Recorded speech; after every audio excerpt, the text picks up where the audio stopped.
Welcome back to another edition of the Best Digital Sports Show, bringing you the hottest three topics of the week in New York sports. That is the New York Sports Rapid Rundown, and it's a new month as we wrap up the first week of April. So let's get into it this week with my guest. You've seen him on several videos with me before. He is an update anchor, producer, and columnist for CBS Sports Radio. Another Brooklynite in the building, my guy, Jack Stern. Jack, what's going on, man? I'm doing fantastic. I'm so happy to be here today, Dexter. I had to represent the borough of Brooklyn, although it's not as warm as I want it to be just yet. Not yet. I'm still enjoying the sunshine. It's a beautiful day in Lower Manhattan, and let's talk some sports. There's a lot to talk about. Well, welcome to the New York Sports Rapid Rundown. Glad to have you sit, as I told you when you came in here, the hot seat, I like to call it for some people. And we've got some things to discuss this week, Mr. Stern. The Rangers, they continue to put up W's on the ice. The Yankees, they're off to a good start. Their fans thinking about World Series after just a week of baseball, because you know how Yankee fans do. But first, we got to take it to the hardwood. Jack, we're going to talk about the New York Knicks. On Thursday, news came down that Julius Randle, done for the season. Knicks fans feared this news.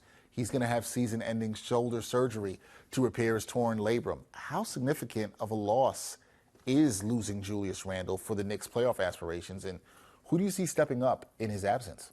Well, the Knicks were always going to kind of have their backs against the wall when it came to making the postseason because they don't have a lot of depth on their roster. So if there was one person they couldn't afford to have hurt, it was Julius Randle. This puts an immense amount of pressure on Jalen Brunson, who obviously was probably their best and most consistent scorer as well. But the two names that come to mind, the two guys who really need to step up the most if they're going to have any success come postseason time, are Josh Hart and Dante DiVincenzo. Obviously, Hart was ejected last night. That can't happen ever again because they really are going to need him. But when it comes to DiVincenzo, he's great at knocking down shots from beyond the arc. He's fantastic at creating space and having these nice step-back jumpers as well. And he's a really consistent player offensively. If they get in a shootout-type contest with the Celtics, with Milwaukee, even Orlando, they're going to need him to have 20, 25, maybe even 30 points and knocking down 5 to 7 threes or something like that. Miles McBride gets honorable mention as well. He had 19 points last night. He's probably going to see more minutes with the injury of Randle, maybe to give some of the guards some time off as well. And he's someone who can really be an X factor come playoff time if he's able to score. Yeah, there's a lot of people who are going to need to step up, right, with Julius Randle going down. There's no doubt that this is a huge blow for the Knicks. But Knicks fans, Jack, were concerned about the team getting healthy. They wanted to see the team get healthy before the playoffs. So now you know Julius Randle not coming back. OG Anunoby was the next question. He made his return on Friday against the Bulls. What did you make of his play? And do you think his return makes a difference in how far the Knicks can go in the playoffs this year? Yeah, I was really surprised with how much he was shooting the basketball, because when he was coming back into the lineup, you're like, okay, maybe they ease him back into the rotation. Maybe they try and get him comfortable with everyone else. No, he took 8 shots, knocked down 5 of them, was really good on both ends of the floor, seemed to have his legs back under him, which is something that nobody expected.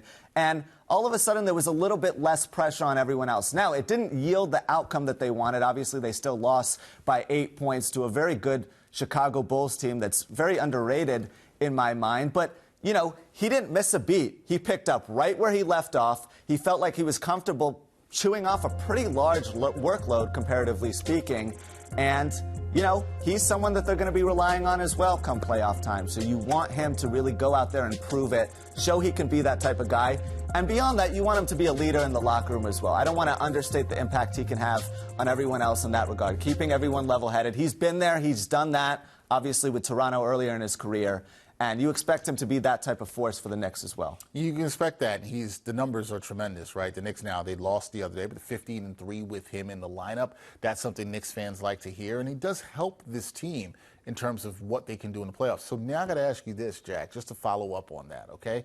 Playoffs are coming. Knicks fans are considering who might they match up with the best. Which team do you think is the first-round opponent you would like to see the Knicks go against that you think works for them, that they could win that first-round series? Well, honestly, I would love to see them face off against Milwaukee, because I think that there's blood in the water with a Bucks team that really hasn't been all that good in the second half. They haven't really found a rhythm under Doc Rivers. That was a really puzzling move from the get-go, but in a matchup with them, even without Julius Randle, I would give the Knicks the upper hand.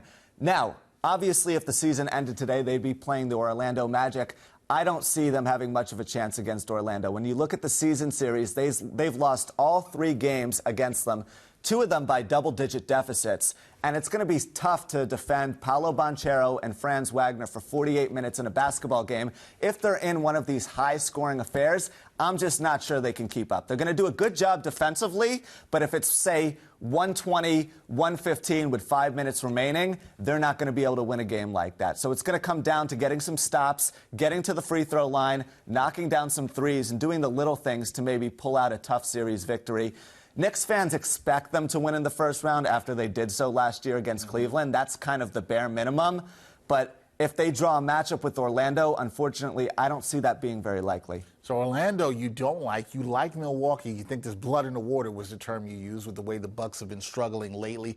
Orlando, the Knicks lost the first 3 games in their matchup to them this season. They did win the last one, so 3 out of 4 on the season series. And we'll see with the Magic right now, both those teams jockeying for position.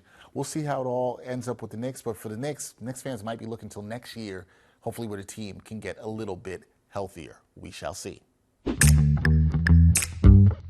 Now we got to take it to baseball. We're going to talk about the New York Yankees. They are off to a good start this season. At the time of recording is 6-2. So here's the thing, Jack. What factors do you attribute to the Yankees' strong start this season, the 6-2 one? And do you think they can maintain this momentum that we've seen early on in the 2024 MLB season for them? Well, just like how I talked about with the Knicks, it's been helpful getting some veteran voices in the locker room. I think the same can be said for the New York Yankees. Obviously, Juan Soto was probably the most anticipated addition to the team since Alex Rodriguez back in the 2000s. But Alex Verdugo has been fantastic as well. People forget that he was an outstanding outfielder, first with the Dodgers, then with Boston. He kind of brings a swagger and an energy that was really missing from the locker room. But beyond that, they're also getting contributions from Oswaldo Cabrera, Austin Wells, and then last but certainly not least, probably most importantly actually, Anthony Volpe looks like he's really taken a step forward. He's obviously laying off these breaking balls that he was swinging at last year that tail out of the strike zone. He's much more patient at the plate. His contact rate's up. I know it's a little bit early to be talking about that, but it is noteworthy given that he is in year 2. And then the bullpen has been absolutely outstanding as well, led by Ian Hamilton and Clay Holmes. We're going to be seeing their depth tested with Caleb Ferguson and some of the other guys a little bit further down the line, especially when Jonathan Loaisiga went on the 60-day IL earlier this week. But they've done a really good job finding ways to scratch out ball games with a deep lineup, with a solid bullpen. And then, of course, the rotation has done a nice job, too. But we're going to need some of the guys at the front end, Nestor Cortes in particular, to step up as we progress. Yankee fans do want to see that. They do need that in terms of the pitching at the front end, especially as they await the return of Garrett Cole. If he is to come back, we will see how all that plays out with the Yankees. Now, whenever you get a good start with the Yankees, Jack, you're going to hear the Bronx Bomber fans. You're laughing because you know where I'm going. You're going to hear the Bronx Bomber fans talk about World Series. I'm not going to do that. And the reason I'm not going to do that is because we know the AL East is always competitive. We know this. How do you assess the Yankees' chances of winning the division, considering their strong start? Are they AL East title contenders? We'll go that far. We'll go to division.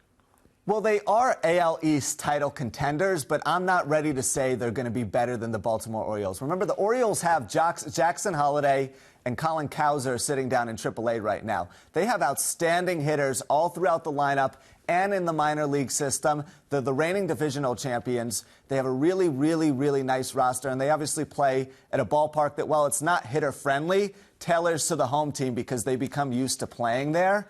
And also, they're just a better team right now. I talked about the guys who stepped up in the Yankees lineup. They're going to have to show they can do that consistently because the Orioles have the production to match it, especially at the bottom portion of that order. And you expect some of the younger guys at the top, Gunnar Henderson, Adley Rutschman, to take a step forward. They've done so far.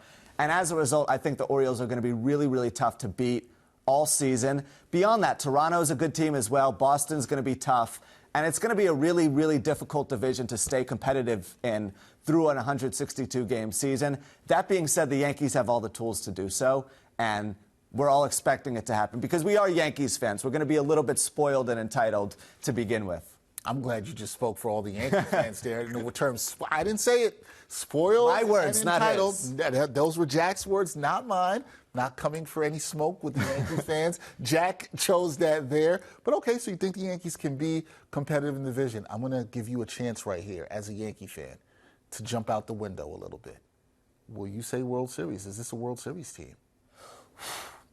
I don't think it's a World Series team right now because that's expecting them to do a whole lot. And we have to remember that the playoffs are a total crapshoot. The Yankees could win 110. Heck, they could win 120 games, lose 62, and they could get bounced in the first round.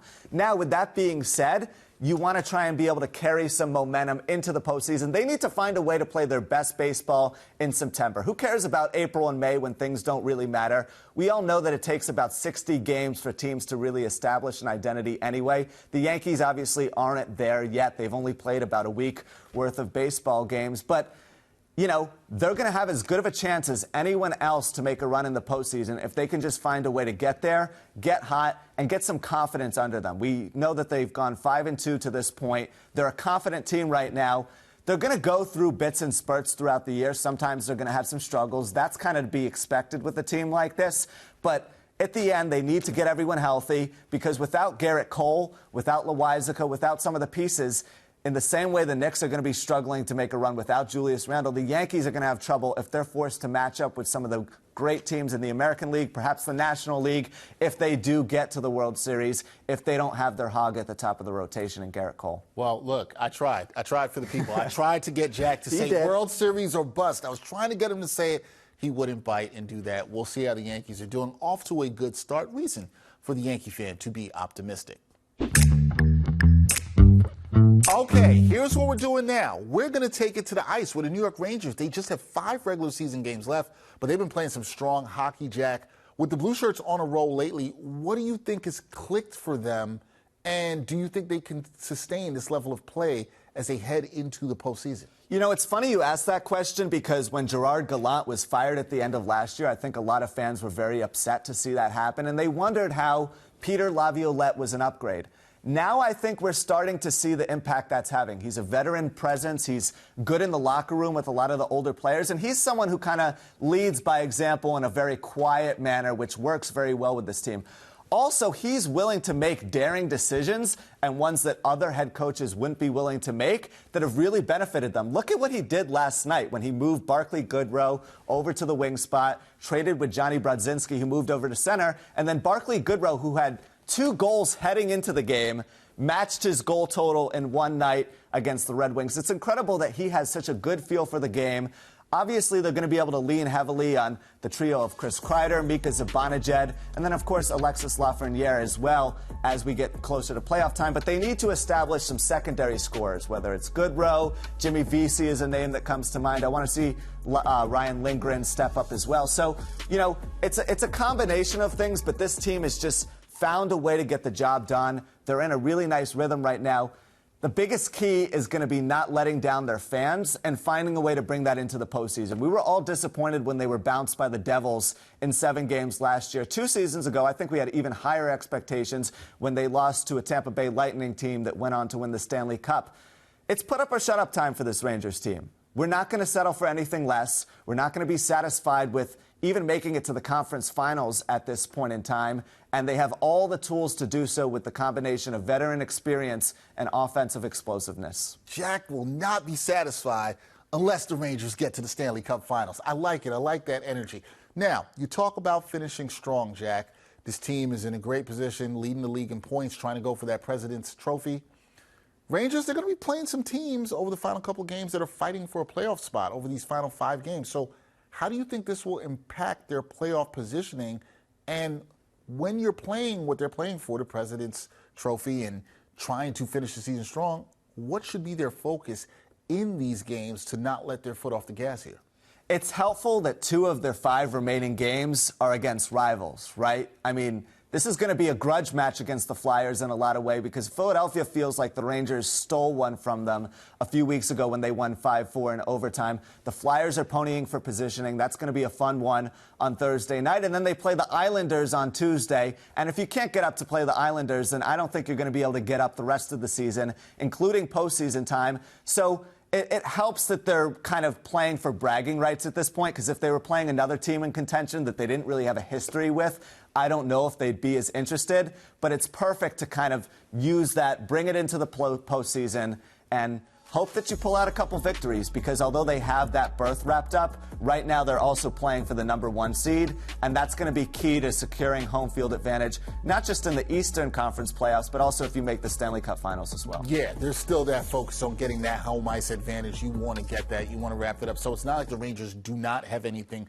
to play for here, and obviously you make a great point when you're playing your rivals. That helps to keep for the motivation down the stretch. But you heard it from Jack. It's Stanley Cup or bust when it comes to the New York Rangers. We'll see how that all plays out. Okay, here we like to have bonus topics from time to time. I'm going to do something a little bit different with my friend Mr. Stern right here, because Jack and I, we've had this fun discussion off camera. My producer Lee got involved. I think it was Lee that got involved in this. Or He did. I think it was Lee that got involved in this. And the conversation surrounded potentially taking a hit from Dallas Cowboys linebacker Micah Parsons for a certain price. I like to say sometimes everybody has a price. And what we discussed was you would stand 20 yards away and Micah Parsons would be able to run at you at full speed and tackle you. And yeah. I can't even imagine that. Everybody's not built the same. We've got different sizes. I'm 135 pounds with all of my clothes on soaking wet.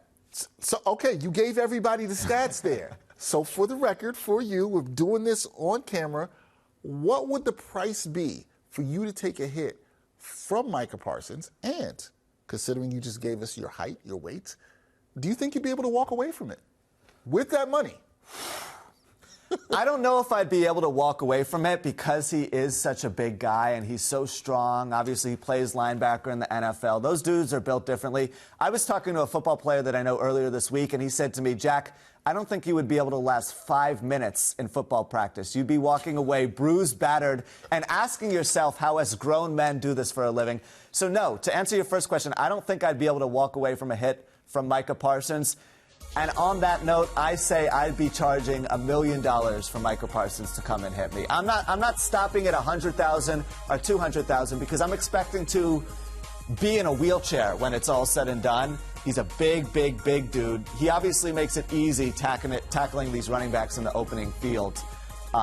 So I don't think I'd be able to walk away from a hit. I'd be charging $1 million, and I'd be trying to inch a little bit closer and closer, too. I know you said 20 yards away. I'd try and renegotiate to maybe 15 or 10 yards to maybe minimize the impact. Am I allowed to wear pads and a helmet here? I forgot to ask that. No? I have to just stand in plain clothes, and he gets to wear his helmet and pads and hit me? Is that how this works? Yeah, I guess to be fair, I'll give you the pads and the helmet. You'll give me the pads and the helmet. Okay. That's very nice of you. You're getting tackled by a professional football player. You said $1 million. I think you might do this for $750,000. Really? I think you would do it. So you're putting me on the spot beforehand. I'm saying $1 million if you ask me now. But if I'm standing on the street, walking down the street with not enough money in my pocket to pay for a slice of pizza, maybe I start thinking about this a little bit differently, you know? To your point, circumstance matters in that. I just want to note this, right? The point you're making is that circumstances matter here. I'm just saying, I don't think your price is as high as you think it would be. That's all I'm saying. I'll even be willing to go down if somebody told you right now you can make $500,000 to have Micah Parsons hit you. You're a good salesperson. Did anyone ever tell you that? I don't know about Maybe that. It's a second career. Who knows? Maybe. I'm good with this one now. You're telling me you wouldn't do it for $500,000? For $500,000, now that you're such a good negotiator, I think I would do it for $500,000, because it would be life-changing money when you think about it. I mean, you never want to look at. That's what I'm saying. You never want to look at money that way, because it shouldn't change the way you think about life. But $500,000 is a lot. I could put some of it in the bank, allow it to appreciate in value. I can splurge. I'm someone who likes nice clothes and vacations and things of that nature. I could plan to do all of those things. Somebody might say to you, though, that hit from Micah Parsons might be a life-changing hit, though. It might be. And you might need that life-changing money. That's and I might need to pay for rehab and physical therapy and surgery. Is that part of the package, by the way? I forgot to ask that. No. You just take the no cash. Health insurance, no straight stipends for going to the hospital. Just straight no cash. ambulance fees for if they have to come take me away in a stretcher, which seems like it's very possible as well. You got to call the ambulance on your own. You just got. Well, with $500,000, I feel like half of that would need to be earmarked for medical expenses. So that drives the price tag a little bit down. Can I bring you up to $750,000? We can do that. I'm just saying, I think you might take a little less than you might have initially thought. That's all I'm saying. You're totally right about that, but I drive a very hard bargain, and I see that. I like to push the price up a little bit. All right, I see that, but we've got that. We know what your price is. What we're trying to tell the people out there is you probably don't want to get hit by Micah Parsons. No. And Jack, yeah, that would have been unfair for me to put you out there with no pads and a helmet on. That's just not right. That would be straight out of a Jackass movie or something like. Don't you think they would do something like that? I mean, they absolutely. put dudes in porta potties and throw them 300 feet into the air. We're not trying to go that insane or that crazy, but no, it's been good. That's a fun discussion. It was. I think that we're giving people bad ideas, though. I hope that's not the case. You know what? If somebody out there decides to do that, please do not blame. Dexter Henry did not tell you. Don't blame me. This. Jack Stern did not tell you to do this at all. That is Jack Stern. Catch him on CBS Sports Radio. Fantastic columnist, producer, also update anchor as well. Jack, first time on the New York Sports Rapid Rundown. I had a blast with you. We got to do it again. Yeah, we have to do it again. Thank you for having me. The studio is a lot more spacious and nice than I anticipated. You thought? Oh, okay. It was. You thought it was tight? I thought it was a little bit smaller and that you were in kind of a little bit tighter of a space, but there's plenty of space, man. I could put up a bed. I could install a couch in here, something like that. I mean, I've made myself comfortable, so maybe I squat in here until the next time I'm on. It's very nice in here. Nah, we don't. That's not allowed. A little too comfortable. A little bit too comfortable and a little bit too fast. I got to wait until maybe my third or fourth time, and then I can start. I'll have to talk to my producer, Lee. Okay. We'll ask Lee. We'll ask Lee, see how Lee feels about it. That is Jack Stern. Jack, appreciate you, man. We'll do it again, and we'll see you guys next week on the New York Sports Rapid Rundown.